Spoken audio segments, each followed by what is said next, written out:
Welcome to Booked, where two guys tell you about the books they're reading. I'm Rob Olson. And I'm Livia Sned, and as promised this week, we have special guest Seth Harwood on with us to talk about sneakers, mostly, but also about his shoes? book. Yeah, gym shoes. Yeah. We're going to talk a lot about gym shoes. Also, we're going to talk about the Maltese Jordans. But in the event that you missed it last week, here is Seth's bio from Amazon. Seth Harwood is the author of 5 novels and 2 collections of short stories. After stints in the commodities trading industry, rare book cataloging, and bartending, he attended the Iowa Writers Workshop. He now lives in central Massachusetts and teaches creative writing online for Harvard and Stanford. Find out more about Seth Harwood and the Jack Palms novels on his official website, sethharwood.com. Seth, welcome back. It's been over a year, man. It's good to have you back. Yes, I'm happy to be here. So the last time we had you on, you were working on the Maltese Jordans. And now for anybody who's tuning into this, the book is finally done and out, and we reviewed it last week. So if you want to catch up on the things we're talking about tonight, skip back an episode, listen to that, and then come back to this. It was a great review. I really appreciate you guys reading it and talking about it. It was really fun to listen to. I know your listeners are going to love that episode. I've never heard you guys give 5 stars. In both of you in agreement? It doesn't happen often. Yeah, I was going to say It's pretty rare. Few. I mean, I have a spreadsheet with all of the information, but I don't feel like going into that now. Oh, please. Yeah. We'll leave it. I'm gonna tell everyone that it's the only 5-star review I've ever heard you guys give. Yeah, and that's accurate, right? Yeah. So It is. It's And that's only in part because the star reviews usually come like an hour into your podcast. yeah, so typically our breakdown's probably about 40 minutes of review plus, and then 20 minutes of chit chat about other stuff and whatever. So, but I thought that I listened to the one where you guys reviewed Cherry, and I was like, oh man, this book is like another New York marketing piece of shit. And then at the end, you're both like, I really liked it. It was one of the best books I've read all year. 4 point whatever stars. And I was like, oh, shit. They're going to like Cherry more than my book. But now I'm convinced the opposite. And don't tell me different. No, I agree. Cherry was a surprise. I didn't expect to like it nearly as much as I did. So I will say that. But it wasn't that good. Look, this is the thing, man. There are books that affect you differently.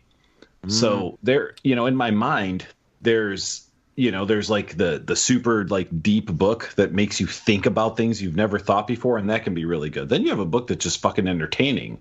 And it's like hard to compare the two because one of them you just had a lot of fun reading. And the other one maybe changed your life or changed your outlook on certain things in your life. You know what I mean? But they're both great. They're just great in different ways. So it's like tough to quantify. Did Cherry sometimes. do one of those things for you? Cherry was fucking funny. Did Cherry make you change the way you look at the world? No, not at all.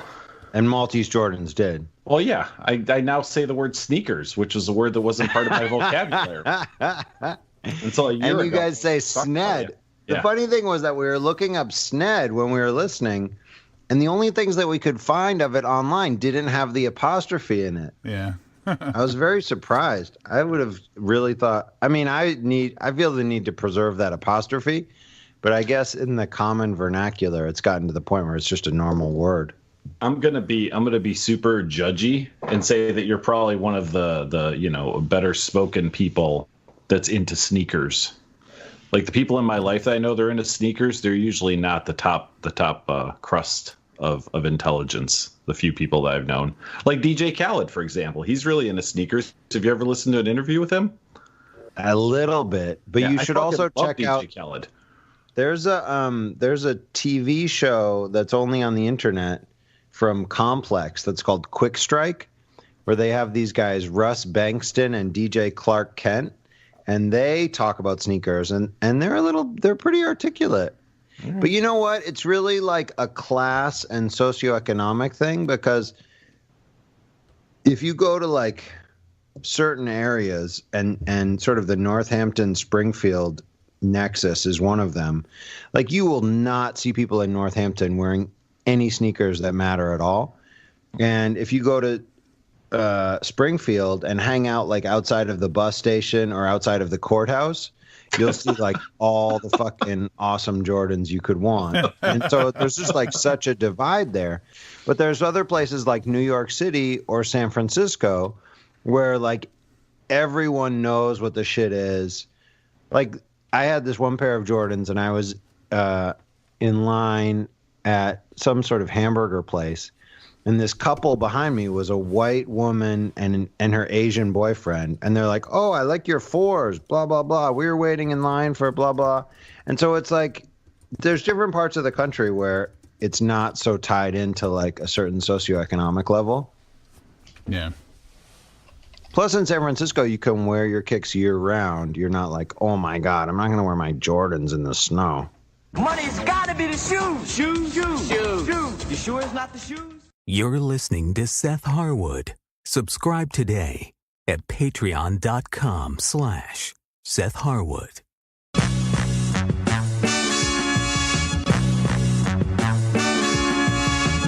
See, you know how to sell shit. Me and Livius are just like, hey, you can check it out if you want. Like you like throw energy and enthusiasm behind it, and we're just kind of like, maybe they will.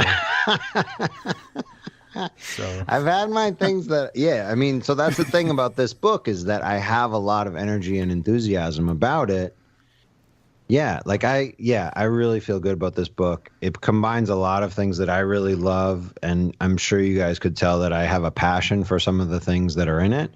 The sneakers, the basketball. I just love that shit. Like that's the shit that I grew up with. And when I started writing this, I just sort of like dove into that sneakerhead rabbit hole and even bought up a couple pairs. And I'd always kind of like refused to allow myself that luxury. Like I just grew up with like sensible, rational people in my life who were like, man, if you have more than like 3 pairs of clean, usable, current sneakers ready to go, there's a problem. And other people, but then I realized like some people that I know and like have like 60 pairs of Jordans. And so I was able to pull the ripcord on that a little bit. Well, I feel like this was your opportunity, like as someone who writes, like you could write that all off as like like research for a book. Like you could have bought tons of pairs and just gone nuts on them. It was research. I was writing it off as tax man cometh. It's like, this is research, this is research, this is research. And it was like, I had to learn a lot about the sneakers and how the releases go, but then also like, what are the resale markets like? What do people go crazy about? What can you sell and buy and all the things?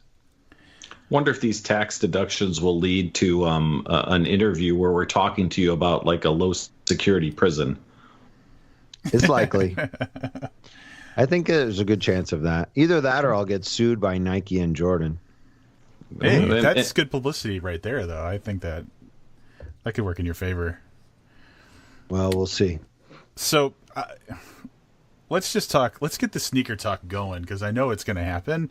We've got several topics that we've written down that are focused on that. So, and it's obvious that like this is a true like personal passion of yours.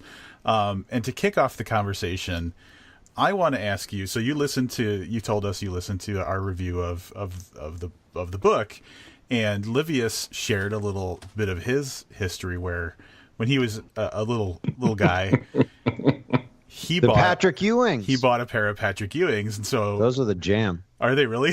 Because he said they were ugly, right? They were hideous, and I couldn't find. I just couldn't find a picture of the actual pair because I was going to send it to both of you guys. So going through Google Images did not. And I was by a kid. I want you to understand I was like 25. Yeah, you're a kid. Wow. Yeah. Yeah. So when I was in college, we used to like go to the mall on the weekends just to look at the sneakers in the store. And we were all basketball players, so we sort of coveted anyway. But we would just go and like look at the sneakers. That was what we did on the weekends at the mall. Because obviously, right? That's what you do.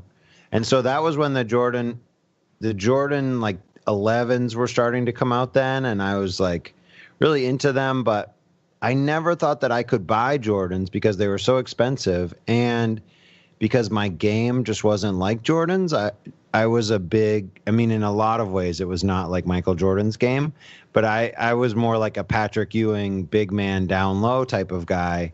And so I just couldn't like, I had to buy like the super high like David Robinson's or something like that, because I felt this obligation to not try to have sneakers like I was a shooting guard or something like that. But the Patrick Ewings for sure, man. So Patrick Ewing was with Adidas for a while when he came out. And so there was a pair of like Adidas Knicks colors, white with blue and orange on them. Is that what we're talking about? Or are we talking about when he had his own, like when Adidas threw him out and he had his own sneaker line that was just Patrick Ewing's, and on the tongue it just said in giant letters Ewing? Yep. Yeah. So they were like I don't even know if this is the right word, but like a suede-ish material on the outside, and they were like green, purple, and like maybe orange. Now I found a pair that's close online, but this is definitely not the one. You know what I mean? But yeah, they were something pretty special. I was a huge Knicks fan in that area. See, when you talk, so you guys are going to talk about hip hop at some point, and I'm going to completely tune out because I don't understand anything you're saying. When you say big man down in the post about Ewing, I know what you mean. Rob has no idea. Nice. So, I thought he made that up. Yeah. Yeah. I had a pair of Adidas. I had a pair of Adidas like around the time when Ewing was with Adidas that were so big and ugly. And somehow, like when my family got like the family pictures taken of like me and my sister and my dad, I was wearing these horrendously ugly blue and silver and white Adidas. And so now they're memorialized in those pictures, and they were horrendous. But other people have been sending me this. My friend Ed Perrott, who publishes under the name Edward Talbot, he also read the book, and he wrote the first review of it on Amazon, which is a kick-ass review. I want to send you, or I want to read a piece of that review because I thought it was really great. But he started sending me pictures of sneakers that he had way back in the day, and he had some Converse that were terrible. The Converse black tops. Oh man, he had some really ugly ones. So the Ewings weren't as bad as Livius remembered them, is what I'm getting out of this. Well, some of the Ewings were bad. I mean, so my friend Ed had the Converse Tarmacs that were really ugly. But then he sent me another picture of his Avia Ocelots that are like pink, orange, purple. Oh, they're bad. They're really bad. Yeah. All right. Yeah, I guess the thing is, I mean, it doesn't matter who the manufacturer is. I think that so in my teenage years, I wore a lot of Converse, and not like the All Stars, but like the Converse Classics, the like big tongue leather high tops. The Weapon. Yep. Larry and Bird. That's yeah, exactly. So that's like a style where you pretty much like the style, but once in a while you'd run across one, you'd be like, oh, those colors are hideous, you know. And so I think that sneakerheads, obviously there's a collectible aspect, so they may go outside, you know, they may buy something because of the type of release it is. But I think you find a shoe company that you like their overall styling, and then you have to pick from the ones that really speak to you personally. If that's colors, or if it's high tops or mid tops or Velcro or whatever weird thing you're into. But I think everyone kind of gravitates towards one company that they like better than others. As an adult, any sneakers that I own, like when I used to work out, they were all Adidas, and they were all Adidas basically running shoes or like cross training shoes. And that's the only style I really care for in that type of shoe. I used to wear Adidas Originals for a long time in my 20s. And maybe part of my 30s, I was really into Adidas. I was teaching ninth grade high school at one point, and one of the kids asked me if I had a contract with Adidas as a teacher because I was wearing Adidas all the time. But I moved on. Once I got into like the real sneakerhead thing, I just started going after Nike and Jordans. Because that was the thing, was that I never bought these Jordans, but I loved them on a certain level as I was growing up and as they were being released. So when I found out through the research for this book that if you wanted a pair of 96 Jordans, you didn't have to go back and like buy some that had been made in 96. You could just wait, and whichever ones you wanted would come out eventually within a couple of years, and you could buy them for retail if you hopped on it. I will say the Jordan 11s, because I looked them up, is a nice style. It's the grail. That's what they. So there's all these. That's the other thing, is that there's this vocabulary of sneakerheads.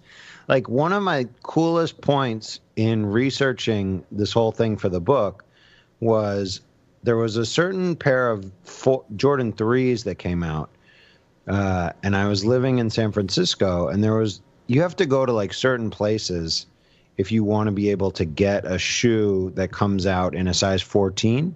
You can't just like go to any sneaker store. So even the ones that have the special releases, only some of them will have a size 14 that comes out. So I went to this one store just to see them, and I had already like woken up early and ordered them online. And this guy was there, and he said to me, I said, I was just looking at them. They pulled them out, and I was looking at the 14s, and he's like, oh, you should definitely buy those. Because he hadn't been able to get his size because he didn't win the lottery or something. But no one had claimed the 14s for the lottery, so I could have bought them. And he's like, oh, you got to buy those, right? And I was like, no, I just bought some online. I'll just wait for those to come. And he said to me, oh, but you could just buy those and DS them. And I actually knew what he was talking about. And I was like, oh, man, I am in this rabbit hole, and I love it. So what is DS for the rest of us? DS stands for dead stock. And the fact that you would use that as a verb is insane. But yeah, so like dead stock, like the phrase is like you buy one to rock and one to stock. So if there's a really hot release, you buy 2 pairs of it. One of them you can wear and mess up, and then another one you have like like you just have to pull out later if you ever need like a super clean pair or if you want to sell it at some point. Mm-hmm. So this guy was suggesting that I buy another one to dead stock. And the etymology of the term dead stock is that in the old days, these guys from New York City who wanted something like an Air Max 95 would like go hunting around the country, and they would find these sneaker stores in Iowa or something that had like a whole warehouse full of these Air Max 95s that no one in Iowa gave a shit about. And then these guys would like pull them out of the dead stock and start wearing them. So that's why they started calling it dead stock. So all right. First of all, being kind of into drinking bourbon and stuff, in the bourbon community, like if you have multiple bottles of the same bourbon, that's called bunkering. Nice. Kind of the same thing. Like you just have extra bottles for when you run out of the one you're drinking or whatever. Yeah. But this whole thing, everything that you've been saying reminded me of a question that came up when I was reading your book, which is at certain points in the book, talking about acquiring, specific pairs of sneakers and stuff, people were really cautious about making sure that it was their shoe size. And it occurred to me like, so is it typical of a sneakerhead to buy in their size, or are some people just buying whatever they can get their hands on with the idea that they're going to resell it later? That's a good question. I think, it just depends on what kind of purchase it is. Like there are some people who just buy stuff because they want to sell it or flip it. Yeah. And other people really want to buy it. And, for me, it's like if I buy a 14, the resale value of that is lower than if I buy like a really popular size, like an 11 or an 11 and a half. But I always would just buy 14 knowing like, if I don't want it and I'm going to sell it, I'm not going to get that much for it, but at least I know that I'm selling it to someone who like I'm going to get and sort of understand. So there's only been a couple times where I bought an 11 to try to sell it at a higher price. But generally, like if I'm going to buy something, it's always something that I at least think at the time, like I might want to wear this. Although then there's a couple where it's just like such a ridiculous release where like I have no interest in certain designers, and a designer will do like a collaboration with Nike, and then that sneaker will come out, and immediately you can sell it for like $500, and I don't really care about the designer. So but those are usually really hard to get, and so I just got like, I've only been able to get like 1 or 2 of those. Yeah, interesting. So the Jordan 11s look pretty nice, but Jordan 11 I think is like the best release of Jordan ever, and I think a lot of people agree. Like if you go to the websites and like look at the top 10 Jordans of all time, a lot of people will rank the 11s pretty high up.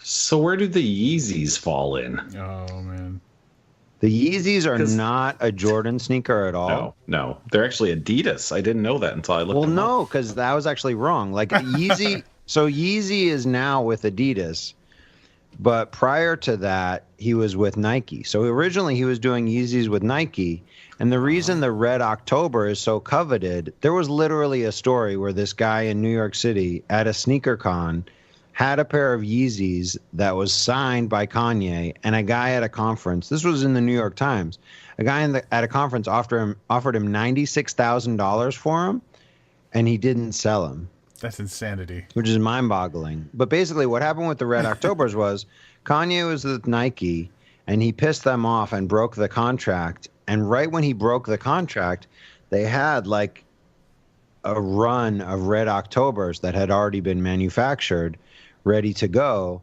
So they just like dropped them all on the market like in the middle of the night at one point, and they sold out in like 10 minutes.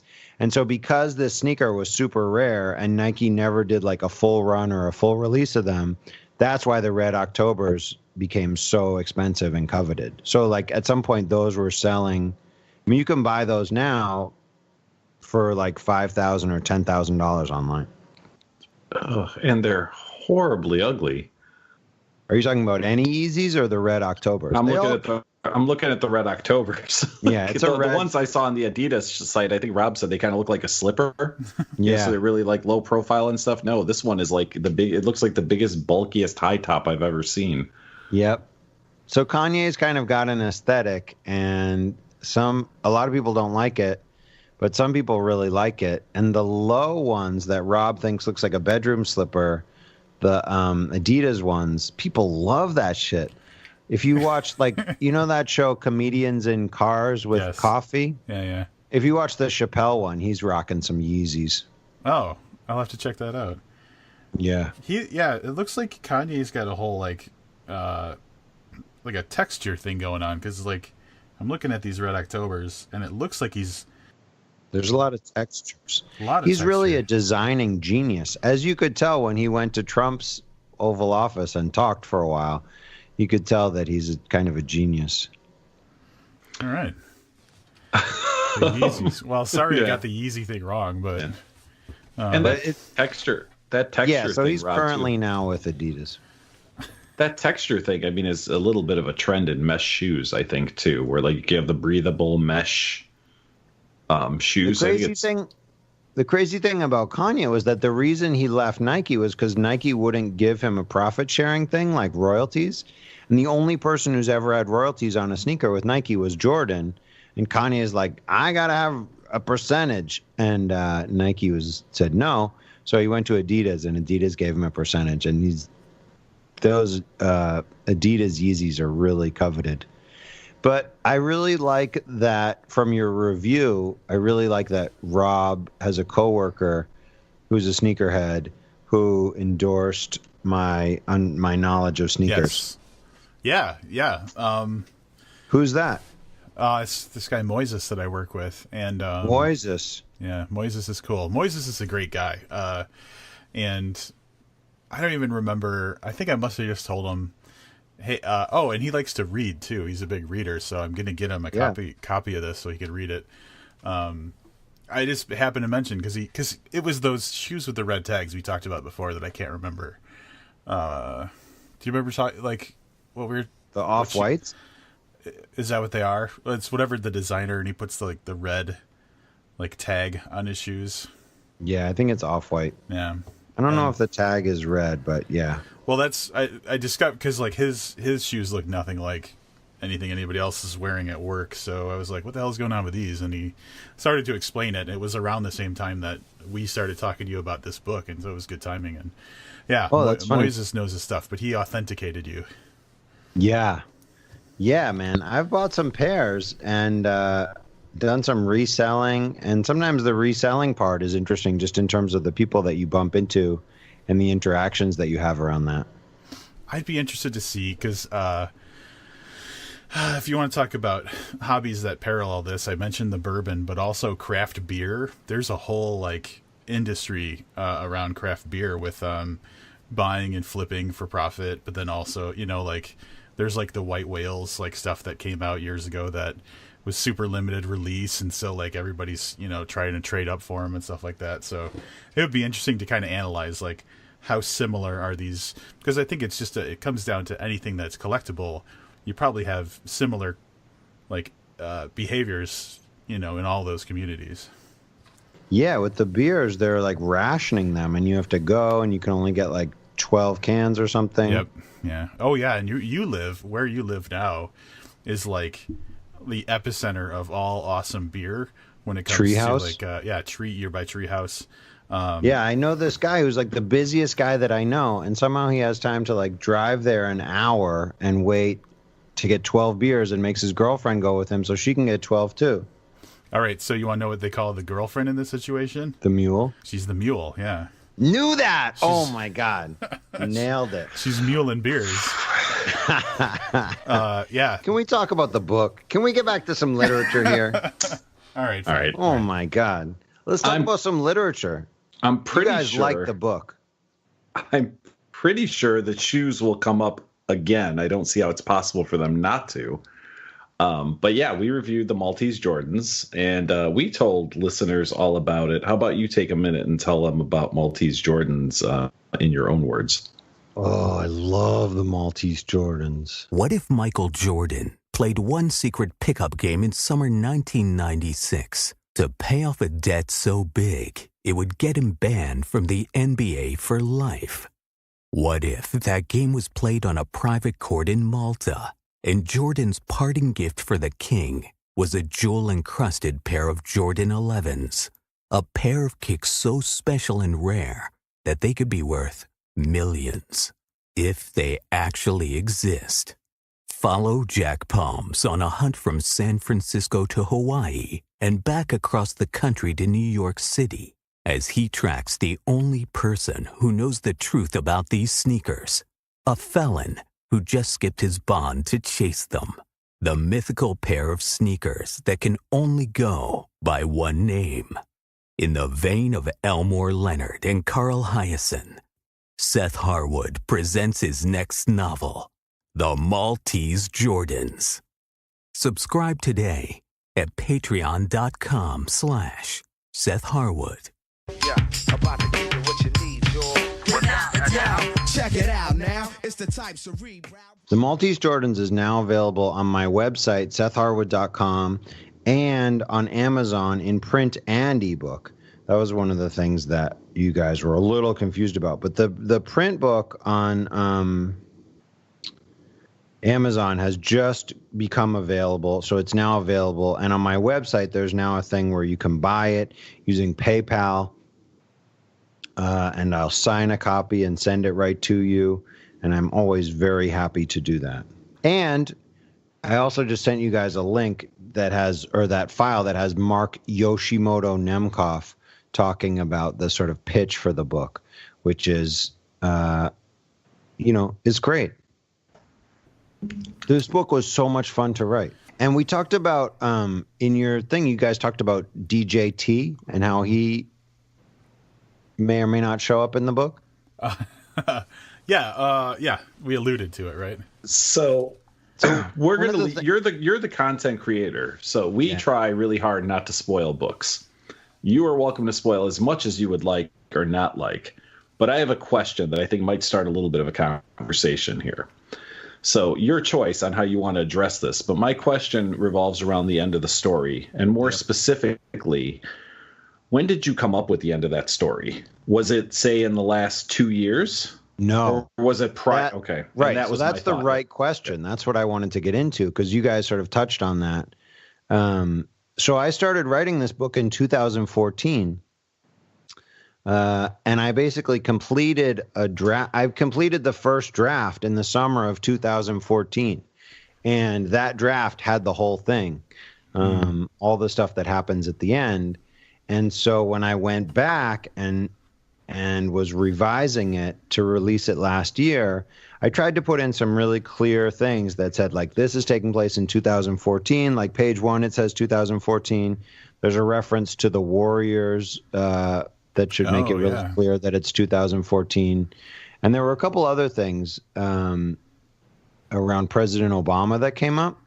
to try to sort of lock it in as 2014. But then at a certain point, I knew, like, people just read and they don't really worry too much about what year it is. But anyway, yeah, so something happens at the end and you need to know at that point sort of what year it is. But yeah, when I wrote this, it was before. I would feel differently writing this now, but I think based on how things were at the time, I was able to give a pretty vanilla sort of approach to the whole thing. And now I would feel differently doing that. I mean, one of the things that really stood out for both of us was how well you took what we know factually exists, right? So Michael Jordan, gambling problems, problems with the NBA, leaving the NBA, and then tying that into this, I'm going to assume, and you can address this, fictional pair of sneakers that isn't believed to exist. I didn't see anything that led me to believe that there is a fabled pair of sneakers. But again, I didn't go to like the dark web of Sneds to look into it. So, I mean, it was all really well woven together. So tell us a little bit about your inspiration. Clearly, you had a close eye on basketball in the mid-'90s, is my guess. Oh, yeah. I mean, I played in high school, and that was right at the beginning of 90. I finished high school. And then I played in college for 1 year, and I played pickup constantly and watched basketball constantly, college and pro. I grew up watching the Celtics, and then, having any knowledge of basketball in the 90s, it was all Michael Jordan. I mean, you guys know, being from Chicago, it was just like everything you did with basketball, it was all about Michael Jordan. And I wasn't like fully plunged into it at the time because I sort of had my own teams that I was pulling for, but I really, in retrospect, I really loved Jordan's game, give him all the credit. He was just amazing to watch. I feel that way now about watching LeBron, and maybe we'll say this soon about Zion Williamson. But, just watching it then and being involved in it, I really appreciated it. It was fun. The sneakers were amazing. I loved looking at the sneakers. And, when I started researching this, I really went deep into the sneakerhead stuff. And then I started looking at the stuff about Michael Jordan's career and found out all the weird stuff about his retirement. Yeah. I just remembered that his father had passed away, and there was something weird about maybe his father was killed over debts.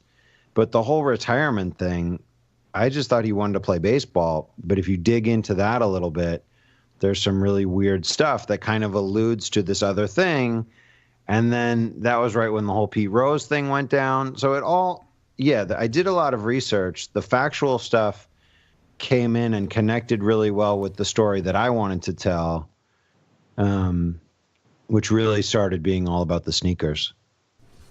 Yeah, that was one of the cool. I mean, I think that we liked pretty much everything about the book, but one of the things that I thought was cool was, and I don't know why, but recently I've been hearing stuff about like the whole like conspiracy about why Jordan left the NBA originally and stuff like that.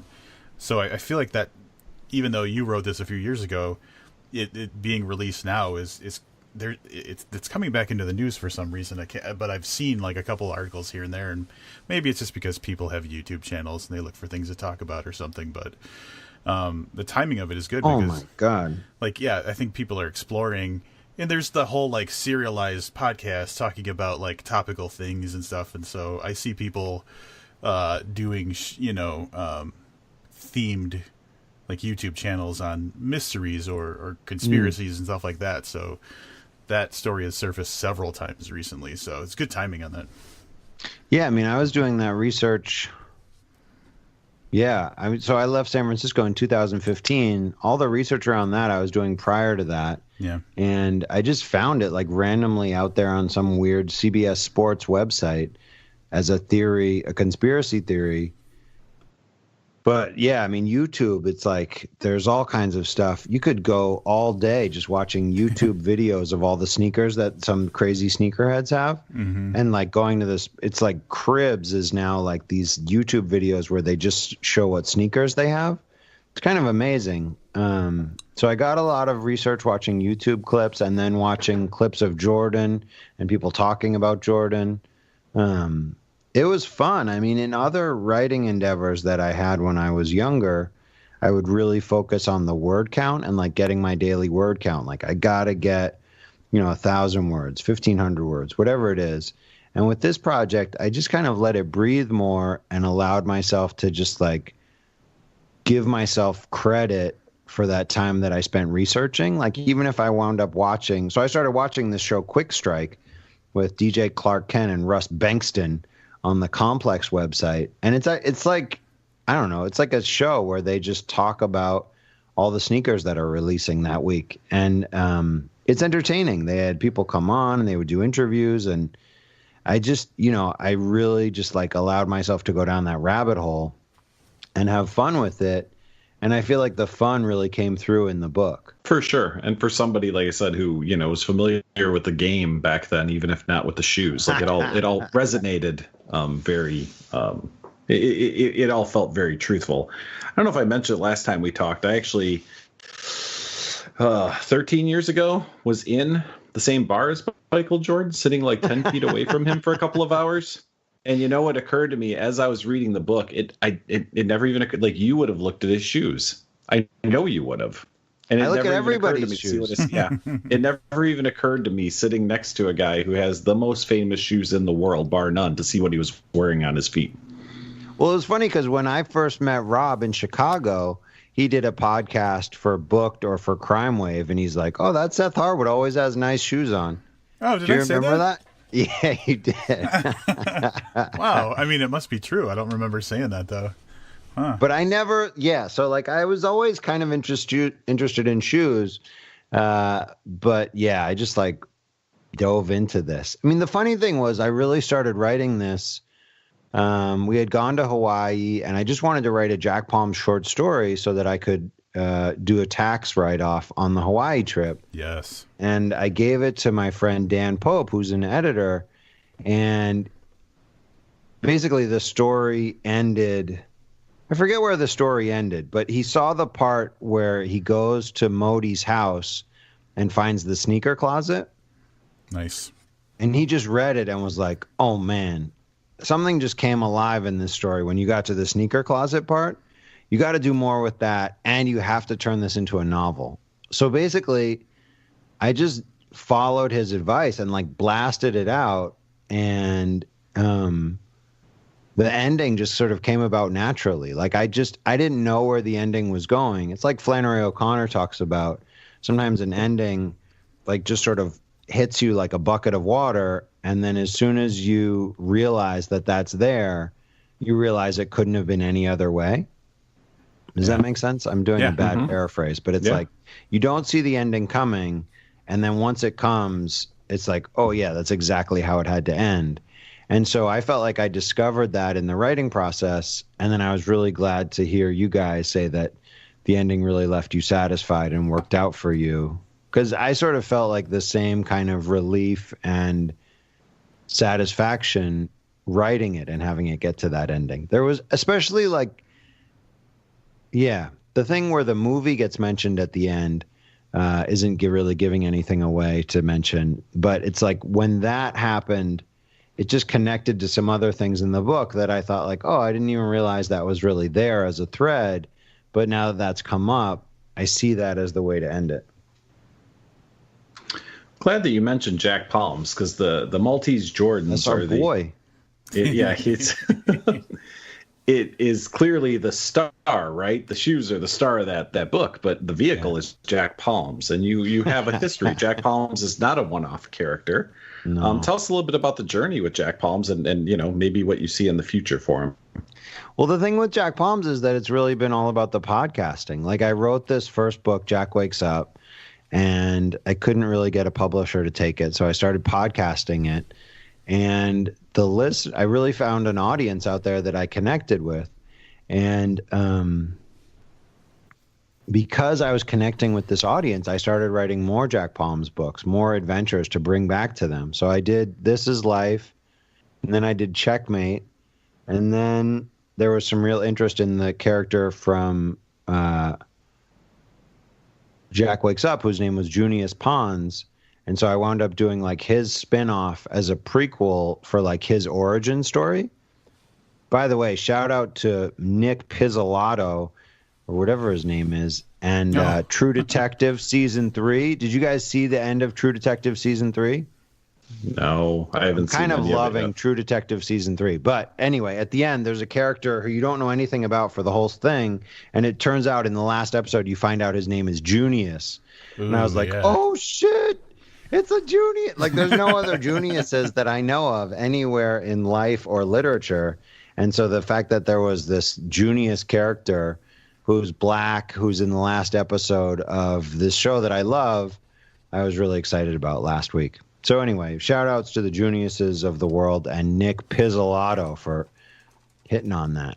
But anyway, so I was writing these books. The audience was really digging it.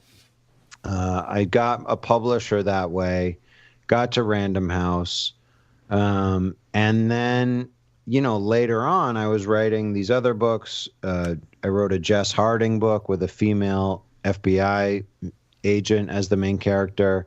It takes place in Alaska. There's murders.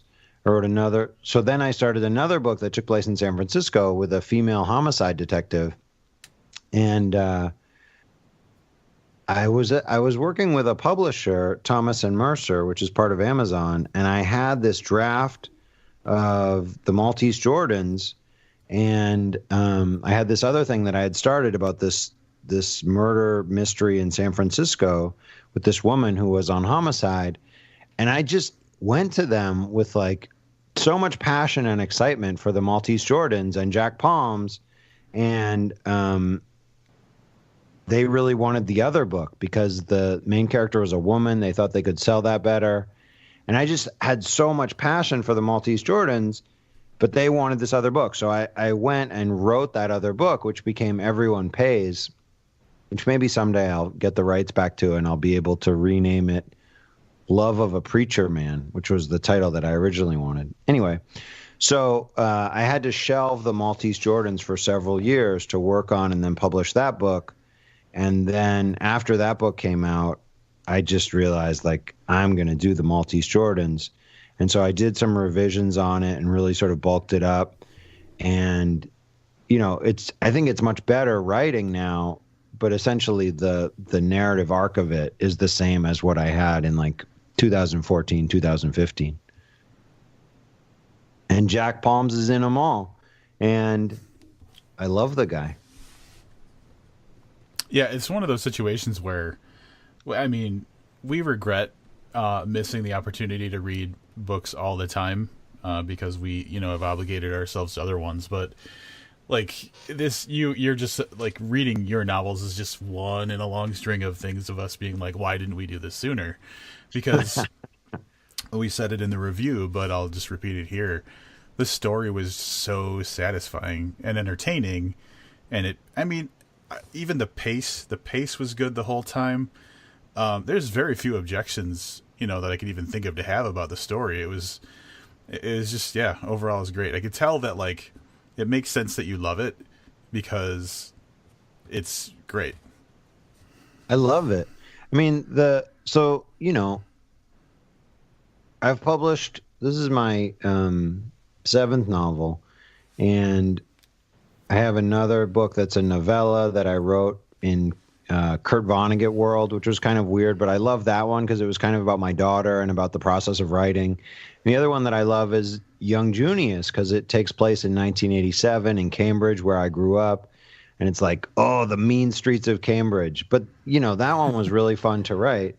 And the Maltese Jordans, it's like, you know, this is really the book that I wanted to write. And I didn't even know that I wanted to write it, but I just found it as I was writing it. And I fucking love it. You guys both gave it 5 stars, so I know you love it. And that was really gratifying to me to hear. My friend Ed Perot, who I mentioned before, read it and said, it totally rocks. I was totally into hoops from about 85 to 95, and this book was like crack, only without losing my house and my family. The rest of his review is really good too, but it has spoilers in it, so I won't read it. Well, I'll read it. It says, Jordan runs a $15 million golf debt to someone and has to play a game in Saudi Arabia on the down low in a pair of one-of-a-kind Jordan 11s. Are you effing kidding me? The premise is pretty amazing if you think about it. Yeah. Like, I love it. I was... Like, I want to know what Michael Jordan would think about this book, like, if he read it, you know? I know. He'd think lawsuit. Send him a copy. I know a guy who's at Jordan Brand that I want to give a copy to, but I'm worried that they'll tell me I have to totally like change the whole book or something. But anyway, Well, Listen, getting sued by Michael Jordan will only do good things for your great. career. Hey, that's great press. know. That's I what know. happened to Patrick Wensink when he what's the name of that book, Livius? Jack Daniels something, right? Yeah, well, oh yeah, he had the cover that was made to filigree. look like the Jack Daniels cover, and he got Yeah. the cease and desist, but he got so much, but he was on NPR because of that. I got a cease and desist from them when I was podcasting earlier. Some of my fans started making T-shirts for Jack Palms, and so Nice. someone took a filigree Jack Daniels thing and put Jack Palms California Detective instead of Jack Daniels, and I was selling it on Zazzle, where people could like do print on demand T-shirts, Yeah. and I sold like 3, and I actually got like emails from the lawyers for Jack Daniels, and we were on the phone with them one time, and I was like so wishing that I had recorded the conversation to put on my podcast. Yeah. That was like my almost claim to fame. But anyway, I had to take down the T-shirt because they tracked me down and did a cease and desist. But Jack Daniels don't fuck around, They don't mess man. around. you don't yeah. fuck around, and that's how I know it's called the filigree, because when they come after you, they say they know Can't their use the filigree. terminology. But the thing, going back to what you guys, I think some of the stuff. So one thing, yeah, I love the premise of the story. I was listening to your review again on the way back from skiing because I wanted my wife to listen to it with me, and it's like you guys are on the podcast talking about the Jordans, and I'm just laughing because it's like so crazy, this whole premise of these sneakers, and you're talking about it like it's a real thing, but I think it's funny. Like, I think the whole thing about the Jordan sneakers and like all the stuff that people do and how crazy this whole convoluted story of these sneakers and their origin, to me it's hilarious, and it's just fun to think about and write about. And the other point that I thought you guys made was interesting was about like you were talking about a book that you read a long time ago where all the action was just like super amped up, and these guys beat each other up a little bit, and then they're kind of friends. It's like, yeah, we had an argument, and how are we going to get those sneakers or something like that? And some of the other Jack Palms books are just like, there's a lot of mayhem going on. Like, there's like big car chases and lots of gun battles and just like big shit going down. And I just really wanted to pull back on the mayhem for this one. And yeah, I really like that level that you guys were talking about, where it's like, it's believable, it's plausible, it's not over the top, it's comic, but it's not like... You still take the story seriously. You still take the story seriously, and the people aren't doing things that are out of this world. Like, the people are pretty much grounded in what a normal person would do. There's just a set of extraordinary circumstances about this amazing, unbelievable pair of sneakers that they find themselves kind of coming into contact with, maybe. Maybe. So here's a question, again, without spoiling much. The sneakers the actual reality of the sneakers, they might be true. Yeah, I'm You really- imagining that like you have like a safe somewhere in your house that has the actual Maltese Jordans, and it's been a real story the whole time. No, I just have a pipeline to like super deep, dark web, underground information. And this book is the only way that it can be shared in the whole world. There you go. I love that. The tagline that I'm planning to use for this book in a series of ads that I'll be running on Facebook, look for them, is the greatest sports story never told until now. I love it. I love it.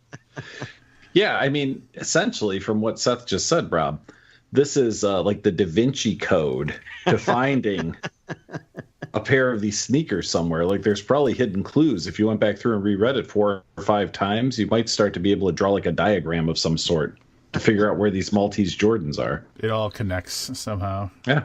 Yep. Yeah. You can, there's like a secret tunnel under the White House. I was going to say it has to somehow play in with the White House. Of course. And Nicolas Cage. Yeah. So, without spoiling anything, if these shoes existed, how likely would you be to want to smell the inside of this shoe? 100%. I thought that was so weird that you thought that was weird. I would absolutely want to smell these sneakers. It is weird. I don't care. Call me a foot fetishist or whatever you want. Like, if you got a pair of sneakers that Michael Jordan played in 20 years ago, damn right I would want to smell that. Oh, yeah. That's the rare air. The Jordan Air. Yeah. That's what Air Jordan is all about. That is quintessentially Air Jordan. Oh, man. Forget about the little pocket underneath in the sole. That is what the Air Jordan is all about. Wow. Yeah, that struck me as a little bit strange. I know. Both of you guys thought that was weird.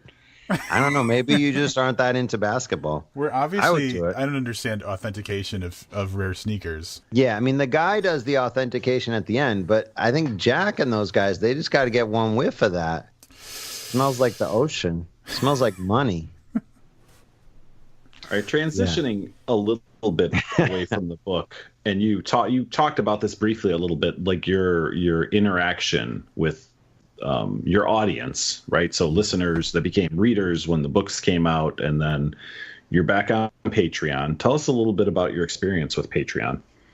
Well, yeah, I mean, so one of the guys that I was podcasting with back in the day was Mike Bennett. And this is like the 2006 to 2009 era of podcasting. So this is like before like people think podcasting started with Serial or something like that. And so this was like, there was a website called Podio Books. We were all giving our stuff away free. Scott Sigler, J.C. Hutchins. And so we had a pretty decent sized audience. I mean, so I was doing crime fiction, and truth be told, more of the audience for that stuff was speculative fiction folks, science fiction or fantasy listeners, because they're just like early adopters of tech, and so they're not necessarily as into crime as they are this other stuff.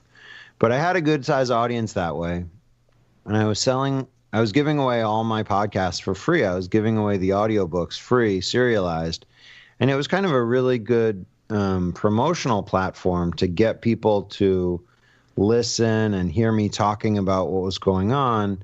And so I could drive sales, or I could drive reviews, or get people to go to a website because people were listening like weekly. And then I started doing Crime Wave. It was the same thing. But I just sort of backed away from that because I realized, I'm putting all this work in. I need to make some money off of this. And so I really sort of put my eggs into the publishing basket. I'm just going to go with Amazon Publishing, try to get the books to sell. And for a while that worked pretty well. And then it started to work less well.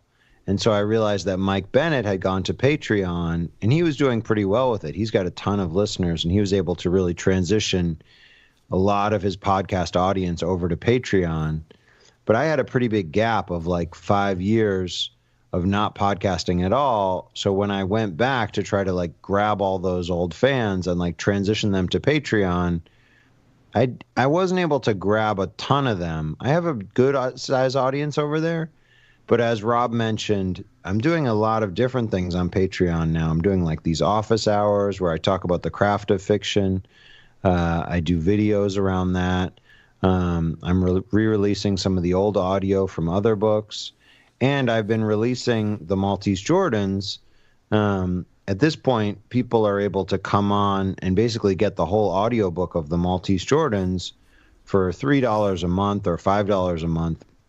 And, I think Patreon has been pretty good, but, I miss the giant audience engagement that I had when I was putting it all out for free. But, at some point, the book business does wind up being about dollars and cents. And so then what do you do with it? I don't really know. I mean, so I've been putting it out on Patreon. Now that I've gotten the whole thing recorded, I just have one more episode to put out on Patreon. That's the finale. And then I'll probably do another interview like this with some of the Patreon people. But after that, the audio will be on Audible. The book is on Amazon. The book is on my website. And I'm toying with the idea of releasing it in a serialized format for free on my website, but I'm not sure what I'll do. I'm not sure if I'll do that. How much feedback goes into your work from your audience? Because one of the things that we both noted and that we really like about you is it seems like you're a pretty high level engagement guy with your audience. So how much of that really figures into your other work? Earlier, when I was doing a book like Young Junius or some of the other Jack Palm stuff, I was much more in a serialization mode of like writing it and podcasting it at the same time. With this book, it was really finished before I started podcasting it. So it hasn't changed all that much. The feedback, so the thing is, like, as a writer who teaches and a writer who has had my work workshopped and a writer who's worked with editors of various different kinds, like, everyone just wants to give you critical feedback. The great thing about having a podcast audience or an audience that's engaged with your work is that so much of that feedback from them is largely positive. Like, that's the thing that I love, is that they just give you positive feedback. Or I've been able to get positive feedback from my podcasting audience and my Patreon audience, and now you guys reading the book. And that's really been hard. I think that's hard for any author to find. Like, even if you sell a lot of books, maybe you get a good series of reviews on Amazon or something like that. But then there's always these snarky idiots that are like giving you a 1-star review because you had 5 fucks in a single chapter or something. It's crazy. So, one benefit of giving it away for free is, by and large, for the most part, people are really responsive to you doing that. They'll want to hook you up with a favor, like giving you a review somewhere. But, I don't get a ton of responses on my Patreon, but the ones that I do are all positive. And it's great to put out an episode and then, like, in a couple days, have someone write in, this was awesome. I really liked it. Really like what you're doing. Love it when that happened. And so, for a writer to have an audience that you actually hear from, people that you don't know, you're not related to, it feels really good. It's encouraging. It keeps me going. Yeah, like Livia said, I think that kind of suits your personality. You make yourself more available than we see a lot of authors doing. Like, your typical author will have the cursory social media presence just to push stuff, but it's more like a one-way street. And it seems like you're a little bit more approachable than most of the people that we know, unless they have, like, some people have the side gig where it's like, I also do this type of thing that's related to writing novels, and that makes it a little bit more interactive. But for the most part, it's just like all right, well, it's Tuesday afternoon, I have to post something, that kind of thing. That's nice to hear, because I worry sometimes that all I'm doing is like saying, hey, buy this, hey, buy this. And, that was one of the things that's cool about podcasting, is that instead of just saying like, hey, buy this, I was able to do like a weekly post on Facebook that's like, hey, here's something free for you to listen to. And so I try to do some free stuff, free content on Patreon too. my Patreon feed is patreon.com/Seth Harwood. And so like, even if people aren't buying or subscribing, they still can get free stuff there. And the first couple episodes of the Maltese Jordans are free. You try to make it so that you're offering people something that they're interested in instead of just like always saying like, hey, buy something. But it's also fun when people respond to you. Yeah, I can identify with that from the podcasting perspective. I mean, I can't tell you how many times me and Livius have had the conversation of like, nobody says anything to us about the podcast or so the few people that do, approach us and say, hey, appreciated this, or like, share the episodes on a regular basis and stuff. Those people are so valuable because that feedback is us, having some sort of connection to the world and thinking, well, we aren't just doing this for literally no reason. Somebody is finding some value in it. So, I don't know if it's the same, because we're not looking for reviews and stuff like, someone who puts out a book would be. We're just throwing this audio out into the universe and, fingers crossed somebody listens to it. So for us, feedback is almost non-existent. Yeah. So, the whole thing, like, as a podcaster, you guys can relate. You might not have a ton of listeners, but the listeners that write to you and actually care really sort of make the whole thing worthwhile. So even if it's like, I think I have like 60 people following me on Patreon. It's not a ton, but like when you get those messages from those people that really acknowledge your work, it's really encouraging, and it really makes things kind of seem worthwhile. So this woman, Ansley, wrote when the book came out, she wanted to order a copy, and she had ordered a copy of Young Junius when that came out. And she says, since then I have followed your writing career, enjoying each book very much, including your non-Jack Palms books. I am so glad you have kept up with the writing. A field so tough that the easily discouraged just give up no matter their talent. And you are very talented and very tough. Thank you for all you write. Yeah, I mean, just, Ansley wrote that. She lives in Florida. I have no idea who this woman is. And to have the knowledge that someone is out there reading my stuff and gives a shit really feels good. More than gives a shit. Really likes it. I mean, we're in a world where, clicking a like button, is the symbol of how we, show our whatever, our love for something. For someone to take the time and write 3 sentences even is a huge deal. You know what I mean? So when someone drops you a note or shoots you an email, or in some cases we've gotten like a longer, like a note from somebody about what we do. Yeah, I mean, that's really why. Look, we're not doing it to get rich. We're terrible at it. So you talk about monetization. And Rob and I were lost. What do you mean make money? What does that mean? Yeah. But it's the Wild West, and I imagine, so we focus on podcasts. Our podcasts are about books, but being a content creator that writes books and then does some stuff with audio and podcasting and that type of stuff, it's really the Wild West out there. I don't know that anybody has nailed down the formula of what's going to work. And by the time you do, chances are the rest of the world is fickle and it will have changed. So it's an interesting time. I was reading an article about musicians and how you no longer release an album. You have to release like 2 singles first, and the singles start like 8 months out, and you give them away for free on YouTube and what, what I mean? Like there's a whole, the traditional, like we made an album.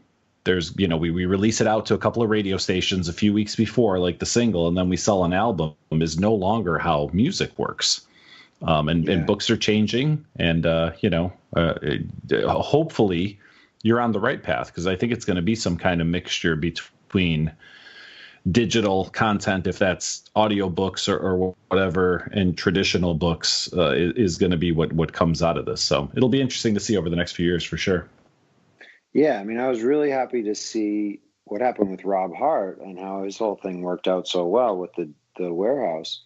But as a writer, we can't wait around for something like that to happen, because it's just like it's so rare that you just have to try different things.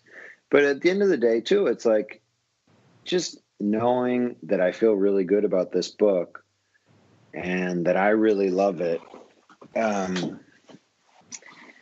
That's kind of a big part of the battle, I think.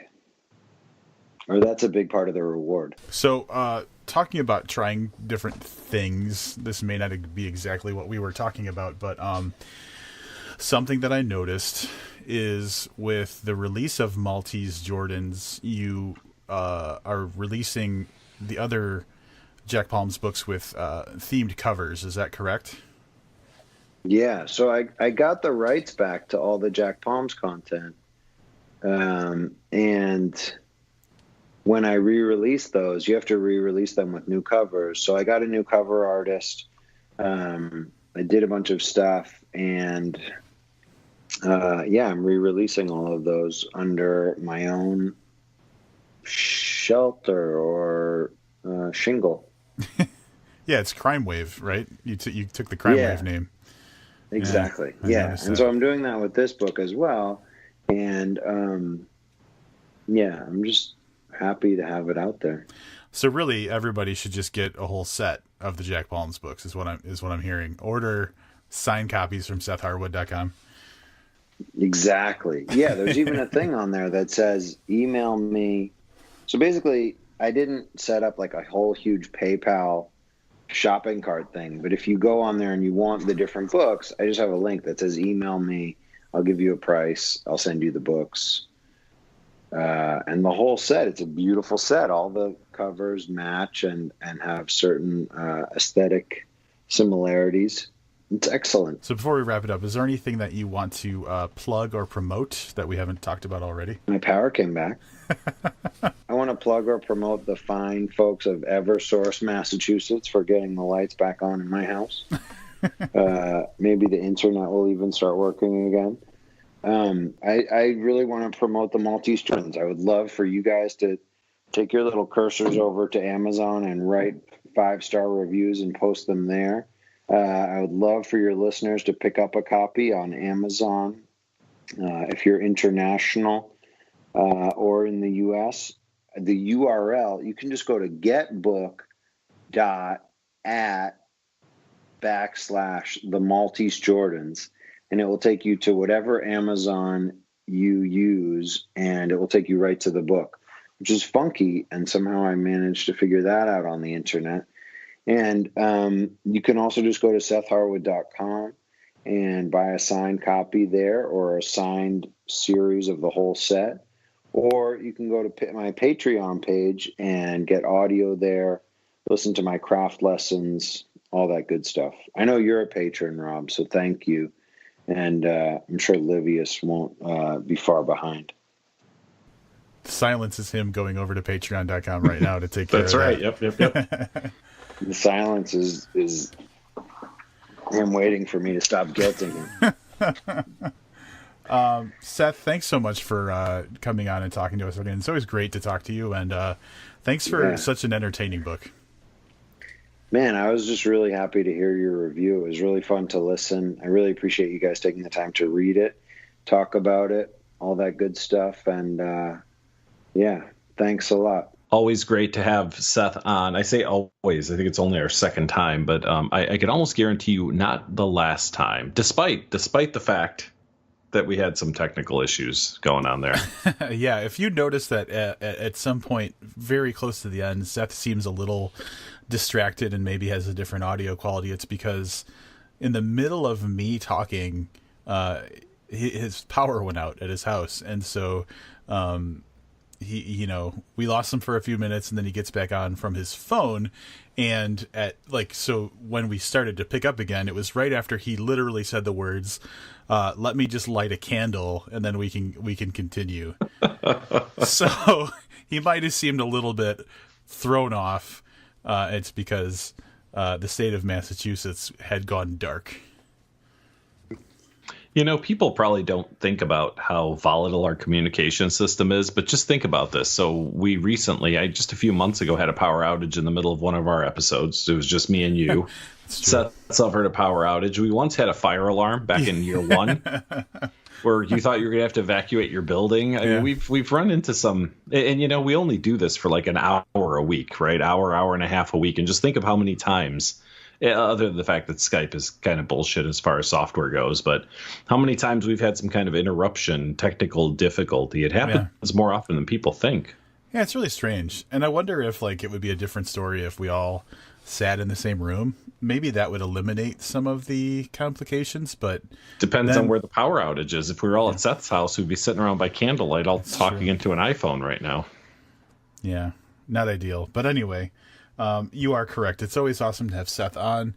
And I think that we even, didn't he in our last year, he talked about coming on to review some classic literature with us or something like that, if I remember correctly. I seem to remember something like that too. That being said, up on that. Seth is always welcome. So next week. All right. So next week's going to be a little different. Next week is a holiday episode.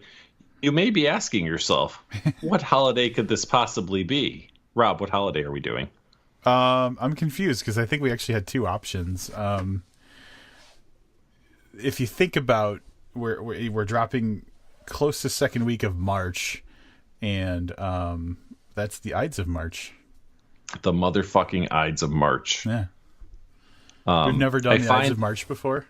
I find every year that I mention that, because I'm writing the date down, and I'll say to somebody, it's the Ides of March, and I find more and more that people have no idea what I'm talking about. Yeah. Yeah, it's not a sexy, it's not even a holiday. No, first of all. I think that the next, after we do this, I think the holiday episode we have to do after that is the day that someone figured out was the day that Ice Cube was singing about in his song "It Was a Good Day." Do you know what I'm talking about? I actually do. Yeah, I think we have to do the good day as our next holiday. All right, here's what the next holiday episode is going to be. St. Patrick's Day. Although up until now, it was supposed to be the Ides of March, up until today, actually, maybe yesterday. St. Patrick's Day, which will be a little bit early for St. Patrick's Day, but we really can't do it timely for St. Patrick's Day because Rob and I are super, super excited about Inspection by Josh Mallerman. So that's your next two episodes. Should we I don't know if we talked about it before. We already know what our next holiday episode is, right? Because this is the one I'm kind of excited about. No, that was talked about on the podcast, so we could talk about that. All right. Prom. Booked prom. I haven't been this excited about a prom since 1990. All right, so I'm going to so this might be a little bit of an overshare, but for my senior prom, I did not go, and the reason was friend of the podcast, John Gatwood, had stolen my girlfriend and went to prom with her and then broke up 2 months later. So he took my girlfriend just for prom. That son of a bitch. I think what we should do, Rob, as part of the prom episode is you should invite him over, and I'll come over. We'll actually do this one live in person. We kick his ass. Just kick him. Just beat the shit out of him. I mean, that would be right? Well, I mean, he's still in my life, and that girl isn't, so...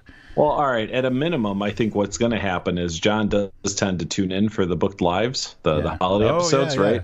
So we may have to ask him about that. We may have to ask for an explanation on that whole thing. But that's in June.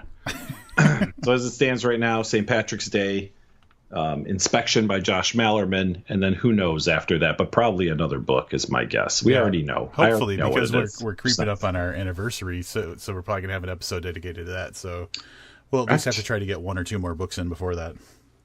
So thanks for tuning in to our interview with Seth Harwood. Until next week, I'm Livius Nedden. And I'm Rob Olson. Keep reading.